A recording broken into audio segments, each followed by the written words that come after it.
오늘 하나님께서 우리에게 주시는 귀한 말씀은 마태복음 23장 23절에서 28절까지 말씀입니다. 마태복음 23장 23절에서 28절까지의 말씀을 저와 함께 교대로 읽도록 하겠습니다. 화 있을진저 외식하는 서기관들과 바리새인들이여, 너희가 박하와 회양과 근처의 11조는 들이되 율법에 더 중한 바 정의와 궁율과 믿음은 버렸도다. 그러나 이것도 행하고 저것도 버리지 말아야 할지니라. 맹인된 인도자여, 하루살이는 걸러내고 낙타는 삼키는도다. 화 있을진저 외식하는 서기관들과 바리새인들이여, 잔과 대접의 것은 깨끗이 하되 그 안에는 탐욕과 방탕으로 가득하게 하는도다. 눈먼 바리새인이여, 너는 먼저 안을 깨끗이 하라. 그리하면 겉도 깨끗하리라. 화 있을진저 외식하는 서기관들과 바리새인들이여, 회칠한 무덤 같으니 겉으로는 아름답게 보이나 그 안에는 죽은 사람의 뼈와 모든 더러운 것이 가득하도다. 이와 같이 너희도 겉으로는 사람에게 옳게 보이되 안으로는 외식과 불법이 가득하도다. 아멘. 아멘. 오늘도 하나님의 은혜와 평강과 사랑이 우리 가운데 함께 하시기를 간절히 소망합니다. 오늘 마태복음 23장 말씀을 통해서 우리 하나님이 좋아하지 않으시는 것, 특별히 하나님이 가장 싫어하시는 것이 외식입니다.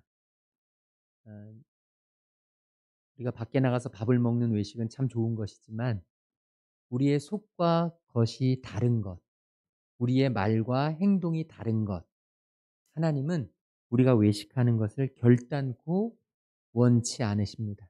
그래서 바리새인과 사두개인들이 열심을 가지고 하나님을 섬겼지만 우리 예수님께서는 그들을 신랄하게 비판하세요. 그들을 향해서 책망하십니다. 그 이유는 바로 그들의 외식함 때문입니다. 오늘 말씀을 통해서 우리에게 있는 이 외식, 가식, 우리에게 있는 하나님이 기뻐하시지 않는 모습들을 주님 앞에 내어놓고 우리의 삶을 다시금, 우리의 신앙을 다시금 돌아볼 수 있는 귀한 이 밤이 될 수 있기를 간절히 소망합니다. 하나님은 이곳에 함께 하시고 우리의 예배 가운데 함께 하시고 말씀을 듣고 사모하고 말씀과 씨름하는 우리의 삶 속에 하나님의 역사가 흘러 넘칠 줄로 믿습니다. 오늘 읽었던 말씀 23절 말씀 우리 다시 한 번만 같이 읽도록 하겠습니다. 화 있을진저 외식하는 서기관들과 바리새인들이여, 너희가 박하와 회양과 근처의 11조는 들이되 율법에 더 중한 바 정의와 궁율과 믿음은 버렸도다. 그러나 이것도 행하고 저것도 버리지 말아야 할지니라. 아멘.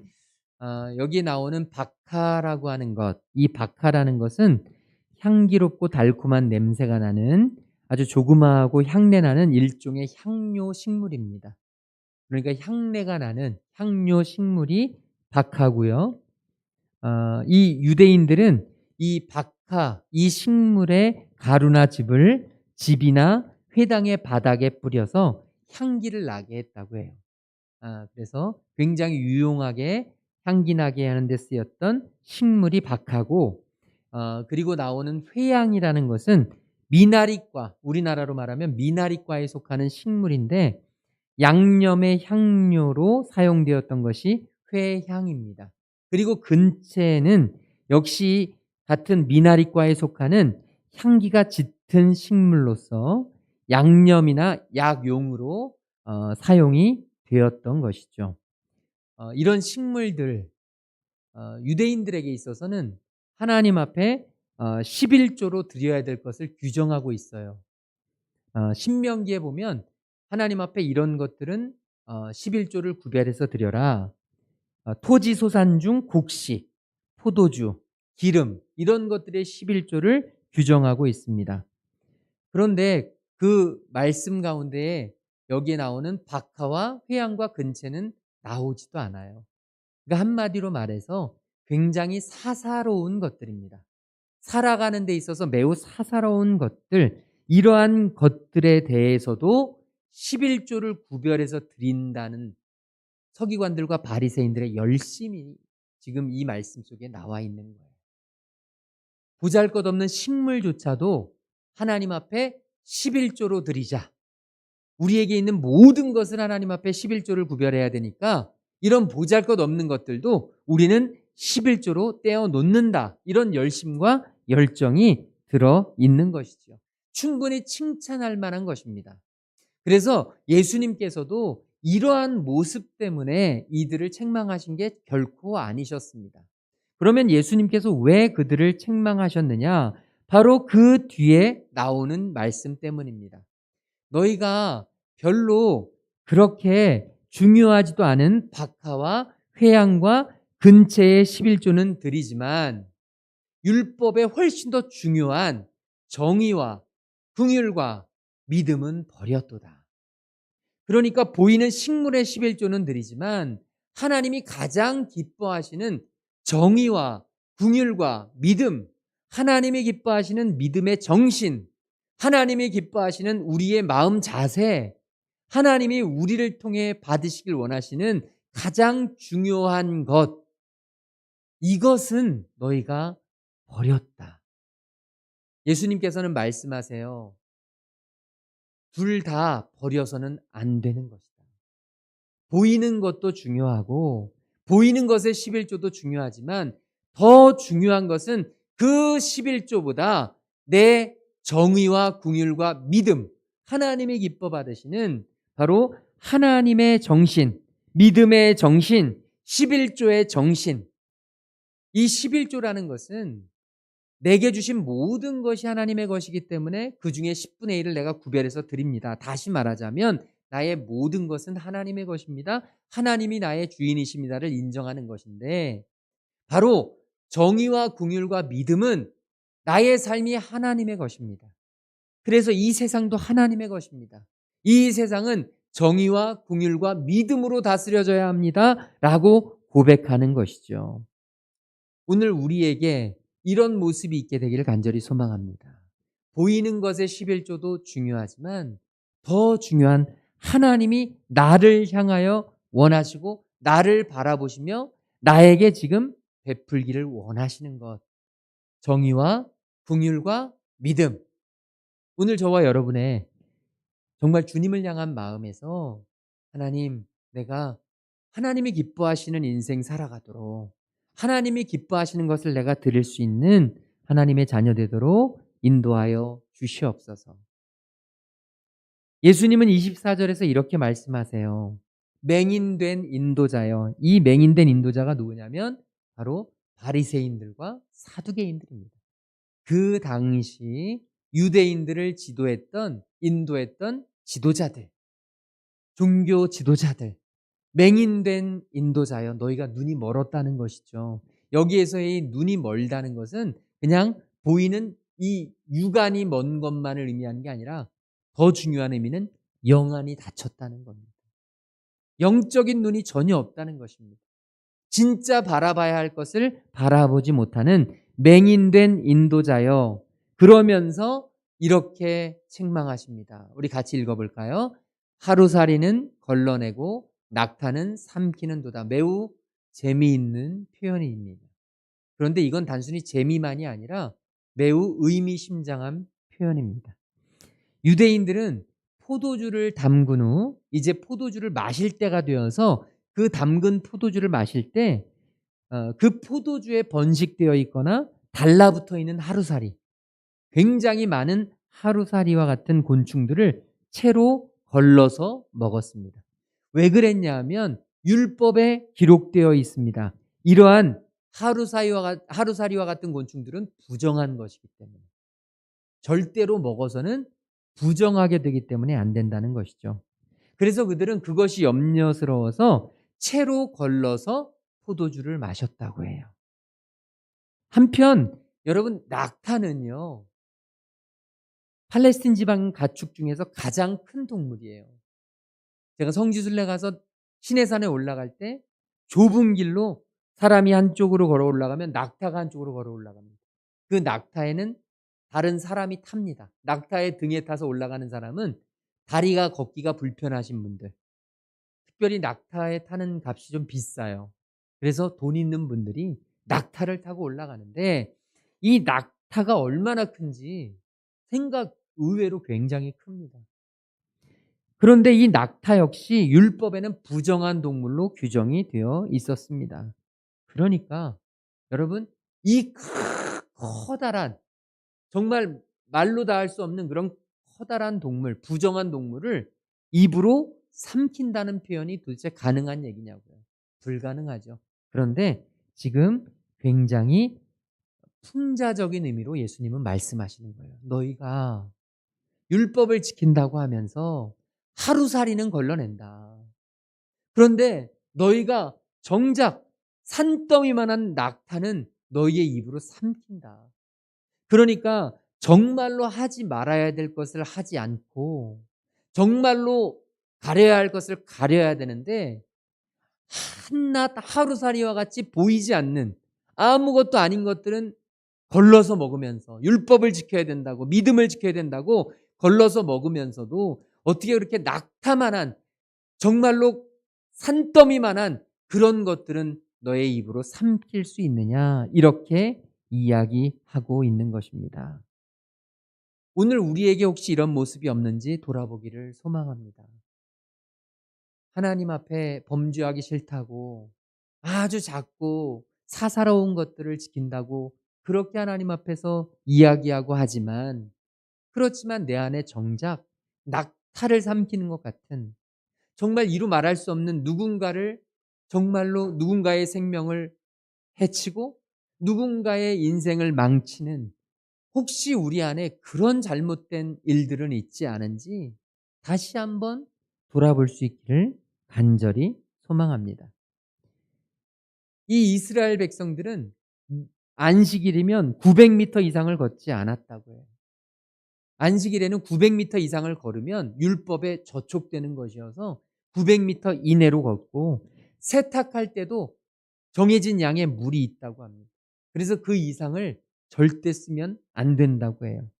그런데 더 엄청난 잘못들, 더 엄청난 부정들, 더 엄청난 죄악들은 함부로 행하는 그런 모습이 있었다고 합니다. 오늘 우리에게 혹시 믿음의 사람으로서 이런 모습이 없는지 돌아보고, 정말 주님이 우리에게 주시는 마음으로 우리가 듣고, 아, 그래, 내가 정말 중요한 것을 중요하게 지켜야겠다, 하나님이 내게 원치 않는 것을 내가 꼭 지켜야겠노라고 다짐하는 우리의 삶이 되기를 간절히 소망합니다. 우리 25절 말씀 같이 읽도록 하겠습니다. 화 있을진저 외식하는 서기관들과 바리새인들이여, 잔과 대접의 것은 깨끗이 하되 그 안에는 탐욕과 방탕으로 가득하게 하는도다. 26절까지 읽겠습니다. 눈먼 바리새인이여, 너희는 먼저 안을 깨끗이 하라. 그리하면 겉도 깨끗하리라. 아멘. 외식하는 사람들의 특징이 있습니다. 속은 어떤지 몰라도 겉은 굉장히 아닌 척합니다. 속에서는 부화가 나는데도 겉은 웃습니다. 이게 외식이고 이게 가식입니다. 속과 겉이 다른, 지금 서기관들과 바리새인들, 이스라엘의 지도자들, 종교 지도자들의 삶이 이러했습니다. 잔과 대접의 겉은 깨끗했습니다. 누가 봐도 거룩했고, 누가 봐도 열심이었고, 누가 봐도 성스러웠고, 누가 봐도 신앙생활 잘하는 것처럼 보였습니다. 그런데 그들 내면에는 탐욕과 방탕이 가득했다는 겁니다. 예수님은 지금 이런 종교 지도자들 향해서 외치고 있습니다. 너희에게 화가 있을 것이다. 잔과 대접의 겉은 깨끗이 하지만 내 안에는 탐욕과 방탕으로 가득하게 찼다. 그러면서 26절에서 예수님께서는 너희의 겉을 깨끗하게 하라고, 너희의 겉을 깨끗하게 하는 것처럼 너희의 속을 더욱더 깨끗하게 하라고 말씀하고 계신 것이죠. 너희는 먼저 안을 깨끗이 하라. 그리하면 겉도 깨끗하리라. 주님은 오늘 우리의 삶을 바라보시면서 가장 중요한 것이 무엇인지를 우리에게 늘 말씀하셨습니다. 예수님이 산상수훈에서 제단에 예물을 드리러 오기 전에 먼저 너희와 다툰, 너희와 풀어야 할 사람들이 있으면 가서 풀고 와서 주님 앞에, 제단 앞에 제물을 드리라고 말씀하십니다. 그러니까 다시 말하면 우리의 신앙생활에 있어서 가장 중요한 것은 겉으로 보이는 것이 아니라 우리의 내면이라는 것입니다. 내 안에 무엇을 바라보고 내 안에 누가 주인이고 내가 정말 무엇을 위해 살아가는가를 주님은 우리에게 명확하게 선택할 것을 이야기해 주고 있습니다. 우리에게 중요한 것은 몸이에요. 몸이 보이고 몸이 잡히고 몸으로 우리는 살아갑니다. 그런데 우리의 생명이 이 몸에 있는 게 아니라 우리의 생명은 우리의 영혼에 달려 있음을 주님은 우리에게 늘 말씀하십니다. 그래서 우리의 영이 살아야 우리의 삶이 산다는 거예요. 우리의 영이 죽어 있으면 몸은 살아있는 것 같지만 살아있는 게 아님을 주님은 우리에게 말씀하시면서 여기에서 말씀하시는 것입니다. 너희의 몸을 깨끗이 하는 것도 중요하지만 그것과는 비교도 안 되는 게 너희의 내면을 깨끗이 하라. 너희의 영이 살아야 한다. 너희의 영이 먼저 새로워져야 한다. 오늘 저와 여러분에게 주시는 주님의 말씀으로 듣게 되기를 소망합니다. 우리의 내면을 주님 안에서 살아있도록 우리의 내면이 주님이 기뻐하시는 모습으로 깨끗하도록 그러니까 우리가 끊임없이 겉모습으로 겉으로 보이는 것으로 우리의 어떤 종교 생활로 신앙 생활로 우리의 겉으로 나타나는 것도 중요하지만 우리가 왜 그것을 하느냐 우리가 왜 그 모습을 갖느냐 우리의 내면에 어떤 생각이 있느냐 사람은 외모를 보지만 하나님은 중심을 보신다는 분명한 믿음으로 오늘 나의 중심을 바라보고 계신 우리 주님을 다시 한번 생각하고 주님께 우리의 진정함을 내어드리는 귀한 하나님의 자녀들 될 수 있기를 간절히 소망합니다. 그래서 사도 바울은 외치는 것입니다. 너희 몸이 성령님께서 거하시는 거룩한 전임을 알지 못하느냐. 그러니까 우리의 몸은 단순한 몸이 아니라 내 안에 성령님께서 하나님께서 거하시는 전이 된다는 것입니다. 그래서 우리는 겉모습을 치장하는 것보다 훨씬 더 중요한 일이 나의 이 성전된 나의 내면을 깨끗하게 단장하고 깨끗하게 구별하고 거룩하게 만들어가는 것. 오늘 우리의 삶이 우리의 신앙이 그렇게 되어지기를 간절히 소망합니다. 그래서 예수님께서는 27절, 28절 마지막에서 이렇게 말씀하셨어요. 화 있을진저 외식하는 서기관들과 바리새인들이여. 같이 읽겠습니다. 회칠한 무덤 같으니 겉으로는 아름답게 보이나 그 안에는 죽은 사람의 뼈와 모든 더러운 것이 가득하도다. 28절까지요. 이와 같이 너희도 겉으로는 사람에게 옳게 보이되 안으로는 외식과 불법이 가득하도다. 아멘. 예수님께서 서기관들과 바리새인들에게 하셨던 가장 아주 노골적인 책망이 있습니다. 독사의 자식들아. 독사의 자식들아. 이건 정말 우리로 말하면 육두문자를 써가면서 욕하는 거랑 똑같습니다. 그런데 사실 겉으로 볼 때는 독사의 자식들아가 가장 세지만 사실은 이 내면 의미로 바라보면 바로 이것입니다. 회칠한 무덤 같다. 이 유대인들은요. 유대력으로 아달월 15일에 무덤을 회칠하는 관례를 가졌습니다. 그 무덤을 다시 회를 칠하는 이유가 있어요. 우리처럼 잔디가 아니고 돌이기 때문에 그 무덤을 새롭게 칠을 합니다. 그런데 왜 회칠을 하냐 하면 사람들이 순례자들이 지나다니는데 순례객들이 지나다니면서 실수로 무덤 밟지 말라고. 우리처럼 이렇게 무덤이 돼 있는 게 아니라 평평하게 돼 있어요.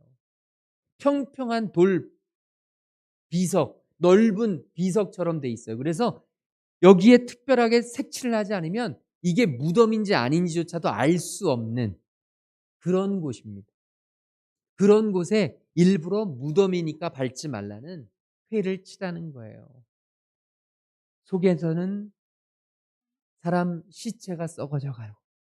너무너무 더럽고 그냥 수많은 곤충들이 우르글거리고 그 속에서는 예수님께서 말씀하시는 것처럼 죽은 사람의 뼈와 모든 더러운 것이 가득한데 겉으로는 아름답게 보이기 때문에 사람들이 속아 넘어간다는 것입니다. 깨끗한 곳인 줄 알고 깨끗하게 보이고 그런데 우리 인생이 하나님을 온전히 따르지 않고 하나님이 원하시는 길을 걸어가지 않는 크리스천의 인생은 회칠한 무덤 같다고 주님은 말씀하세요. 오늘 이 밤에 말씀을 마치면서 저와 여러분, 나의 영혼, 나의 믿음, 나의 신앙 다시 한번 돌이켜보는 귀한 밤이 되어지기를 간절히 소망합니다. 나의 내면은 어떠한가? 나의 삶은, 나의 신앙생활은 혹시 회칠한 무덤과 같지는 않은가? 우리 주님이 바라보시면서 화 있을진저 외식하는 자야. 주님께 이런 이야기를 들으면 너무 슬프잖아요. 우리가 주님을 따르고 우리가 주님을 위해서 오늘 이 자리에도 있고 주님께 예배하면서 힘들고 어려운 십자가의 길도 우리 주님이 가셨으니까, 주님이 나를 사랑하신 그 사랑이 있으니까 내가 주님 따라갑니다. 그래서 오늘도 사명자의 길을 걸어가는데 주님 앞에 열심히 쫓아가는데 내가 너를 모른다. 회칠한 무덤 같은 화 있을 자요. 주님이 이런 말씀하시면 너무 슬프잖아요. 네가 누구냐 도대체. 네가 누구냐 도대체. 오늘 주님 안에서 우리가 나의 내면을 다시 한번 돌이켜보고 정말 사명자로 주님, 내가 주님을 따릅니다. 주는 나의 그리스도시요 살아계신 하나님의 아들이시며 나는 주님을 믿고 따라갑니다. 죽는 그 순간까지. 오늘 저와 여러분의 마음속에 이런 고백이 있게 되기를 간절히 소망합니다. 사도 바울이 고백했던 것처럼 내가 선한 싸움을 싸우고 나의 달려갈 길을 마치고 나의 믿음을 지켰으니, 오늘 우리의 삶 속에 수없이 많은 상황들이 달라지고 수없이 많은 것들이 우리 앞에 펼쳐질지라도 내가 선한 싸움을 싸우고 나의 달려갈 길을 다 달려가고 사람들이 어떻게 살건 세상이 어떻게 되건 나는 나의 믿음을 지켰으니 이제 후로는 하나님께서 나를 위하여 예비하신 그 면류관이 기다리고 있다. 이제 나에게 그 면류관을 주실 것이다. 내가 그것을 향하여, 표대를 향하여 달려가노라. 오늘 우리에게 이런 고백이 있게 되기를 간절히 소망합니다. 주님, 내 마음이 주님을 향합니다. 주님, 내 안이 주님을 닮아가길 소망합니다. 주님, 내 영혼이 주님만 찬양하게 하여 주시옵소서. 우리의 신앙의 고백되기를 주님의 이름으로 축원을 드립니다. 우리 아까 불렀던 찬양, 괴로울 때 주님의 얼굴 보라, 우리 이 찬양 드리고 함께 기도하겠습니다. 주님, 눈을 들어 주님을 보겠습니다. 내 모든 염려를 주님께 맡기겠습니다. 주님, 나와 함께 하시옵소서. 우리 이 찬양 하나님 앞에 드리고 같이 기도하겠습니다. 괴로울 때 주님의 얼굴 보라, 평화의 주님 바라보아라. 세상에서 시달린 친구들아, 위로의 주님 바라보아라. 눈을 들어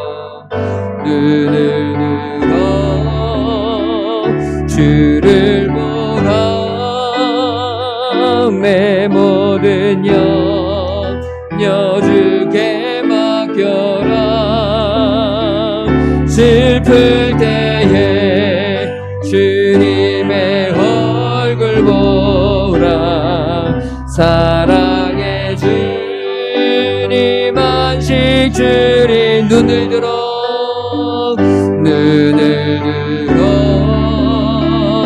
주를 보라. 내 모든 염려 주께 맡겨라. 슬플 때에 주님의 얼굴 보라.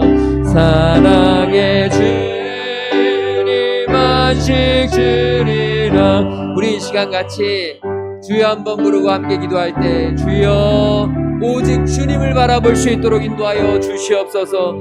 주님, 나의 영혼이 주님을 소망하게 하여 주시옵소서. 주님만이 나의 소망, 나의 전부 되어 주시기를, 아바 아버지, 내가 믿음으로 나아갈 수 있도록 인도하여 주시옵소서. 우리 주여 한번 외치고 함께 동성으로 기도하겠습니다. 주여. 성령 하나님을 의지하게 하여 주시고 하나님만 바라보게 하여 주시고 하나님만 온전히 믿음으로 섬기며 나아갈 수 있도록 성령 하나님 이곳에 좌정하시고 하나님 홀로 영광 받아 주시옵소서. 하나님 나의 인생과 나의 상황과 나의 형편이 아버지 주님을 찾기에 부족하고 아버지 너무나 분주하고 너무나 많은 근심과 걱정이 우리 앞길을 막고 아버지 주님만을 온전히 바라보지 못함으로 너무나 많은 세상의 유혹들이 나를 막아서고 있습니다. 아버지 이 험난한 생활 속에서 아버지 주님 앞에 내 모든 것을 내어 맡길 수 있게 하여 주시고 주님을 의지하게 하시고 주님을 바라보게 하여 주시고 주님 앞에만 내 모든 삶을 내어 맡길 수 있는 하나님의 믿음의 자녀를 될 수 있도록 인도하여 주시옵소서. 아버지 이곳에 좌정하시고 아버지 이곳에 임재하여 주시고 아버지 역사하여 주셔서 하나님의 영광과 은혜를 누리며 하나님만 바라보며 주님 의지하며 주님 앞에만 내 모든 것을 누릴 수 있는 하나님의 귀한 자녀 되도록 성령 하나님 강권적으로 역사하여 주시옵소서. 아버지 임재하여 주시옵소서. 아버지 인도하여 주시옵소서. 성령의 임재를 누리며 나아가게 하여 주시고 아버지 외치라 무덤 같지 않도록